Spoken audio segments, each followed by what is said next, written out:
The Democratic Party is one of the oldest political parties in the world. Its history stretches from the early republic through the Civil War, Jim Crow segregation, the Civil Rights Movement, and into the modern era. But over nearly 2 centuries, the party's values, policies, and supporters have shifted dramatically. In 1828, the Democratic Party formed around the leadership of Andrew Jackson. Jackson's appeal was to the common man, white male voters expanding westward. But at its founding, the party was deeply tied to the institution of slavery. Many early Democrats were slaveholders, especially in the southern states.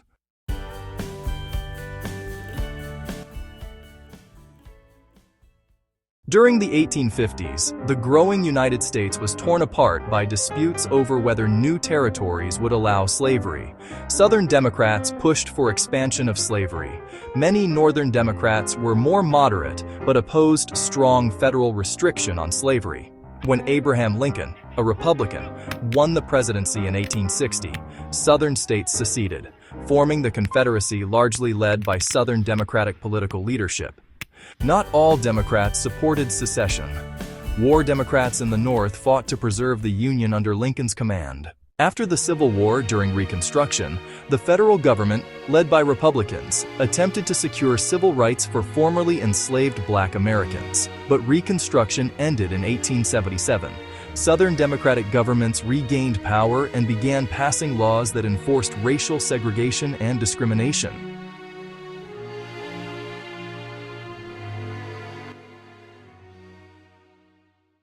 These laws, dominant in Southern Democratic states, disenfranchised Black voters and established segregation in schools, transportation, and public life. Poll taxes, fees required to vote, literacy tests, barriers to Black voter registration.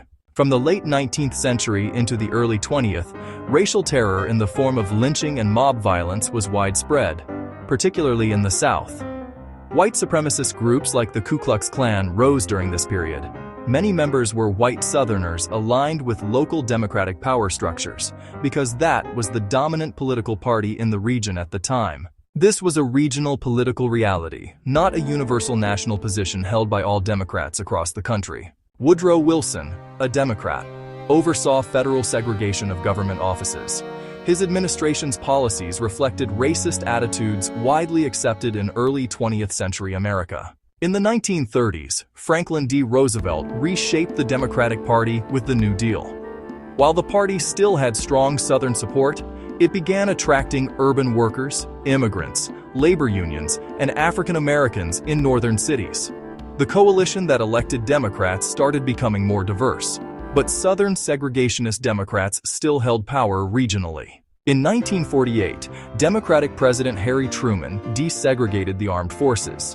In the 1960s, Democratic President Lyndon B. Johnson signed the Civil Rights Act of 1964 and the Voting Rights Act of 1965, ending legal segregation and protecting Black voting rights. These laws marked a turning point. Many white Southern voters felt alienated and began shifting toward the Republican Party, a major realignment in American politics. From the 1970s onward, the Democratic Party became associated with civil rights advocacy, expanded social programs, environmental legislation, and broader voting access. Democratic presidents included Jimmy Carter, Bill Clinton, Barack Obama, Joe Biden, and Vice President Kamala Harris. In the 21st century, the Democratic Party has included policy debates over healthcare reform, climate change, education, and economic inequality. Within the party, there are debates over the role of government, including proposals from progressives sometimes labeled democratic socialism, referring to social democratic policies, not Marxist socialism. To understand the Democratic Party's history is to understand American history itself, with its darkest chapters and its most transformative battles for civil rights and equality. The party that once defended slavery and tolerated segregation eventually became a major legislative force for civil rights and expanded voting rights. This evolution reflects not just changes within a party, but changes in the nation's values and the struggle for justice.